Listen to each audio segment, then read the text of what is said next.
Qadiani net work اور صہیونی قوتوں نے بڑی چالاکی سے عبدالسلام قادیانی کو یہ نوبل انعام دلوایا، جس کا اصل مقصد عبدالسلام قادیانی کو بطور مسلمان نوبل انعام یافتہ سائنسدان لانچ کر کے اسلامی ممالک کی سائنس اور خاص طور پر ایٹمی ترقی اور ایجادات پر عبدالسلام قادیانی کے ذریعے سے نظر رکھنا تھا۔ ہفت روزہ چٹان کے جون 1986 کے شمارے نے انکشاف کیا ہے کہ عبدالسلام قادیانی پاکستان کے ایٹمی راز ہندوستان پہنچا رہا ہے۔ پاکستان کے مشہور سائنسدان عبدالقدیر خان نے 1984 میں ایک انٹرویو کے دوران یہ انکشاف کیا تھا کہ ڈاکٹر عبدالسلام کو ملنے والا نوبل انعام نظریات کی بنیاد پر دیا گیا ہے۔ وہ 1957 سے اس کوشش میں تھے کہ انہیں نوبل انعام ملے اور آخر آئنسٹائن کی 100 سالہ وفات پر اس کا مطلوبہ انعام دے دیا گیا۔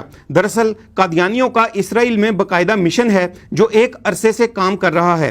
یہودی چاہتے تھے کہ آئنسٹائن کی برسی پر اپنے ہم خیال لوگوں کو خوش کر دیا جائے، سو ڈاکٹر عبدالسلام قادیانی کو بھی اس انعام سے نوازا گیا۔ ہفت روزہ چٹان، لاہور، 6 فروری 1984۔